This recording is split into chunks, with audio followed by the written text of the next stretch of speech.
Samantala, isa na namang panibagong kaso ang idinulog at bibigyang solusyon ni Atty. JJ Atienza sa bisig ng batas. Humihingi ng payo si Erlinda tungkol sa kanyang mister. Ayon kay Erlinda, ilang buwan na daw siyang nagmamanman sa kanyang mister na nagtatrabaho sa isang call center. May duda daw kasi siya na ito ay may girlfriend. Isang araw ay nadiskubre daw niyang matapos ang duty ng kanyang mister sa trabaho, ay hindi ito dumiretso sa kanilang bahay.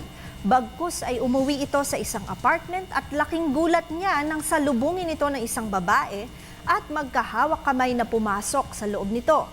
Nagtanong-tanong daw siya sa mga katabing bahay at nalaman niyang kilala pala ang mister niya sa lugar na yon na boyfriend nga ng babaeng nakatira doon.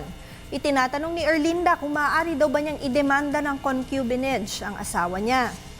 Erlinda, base sa iyong kwento, tila hindi makukonsidera ang concubinage sa kadahilanang wala ang lahat ng elemento ng concubinage sa iyong mga inilahad. Tandaan na sa concubinage, sinasabi ng batas na kinakailangan na mapatunayan na ang sexual intercourse ng isang lalaking may asawa sa ibang babae ay maituturing na under scandalous circumstances o di naman kaya ay ibinabahay ang kabit sa mismong conjugal dwelling ay naninirahan kasama ng ibang babae. Mula sa iyong salaysay, tila bumibisita lamang ang iyong asawa sa kanyang girlfriend at wala namang indikasyon na ito ay ibinabahay ng iyong mister. It may sound unfair, Erlinda, subalit ito ang pamantayang ibinigay ng Revised Penal Code ukol sa concubinage.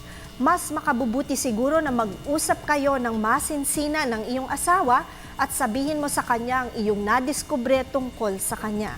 Marami namang bagay na maaaring pag-usapan sa pagitan ng mag-asawa.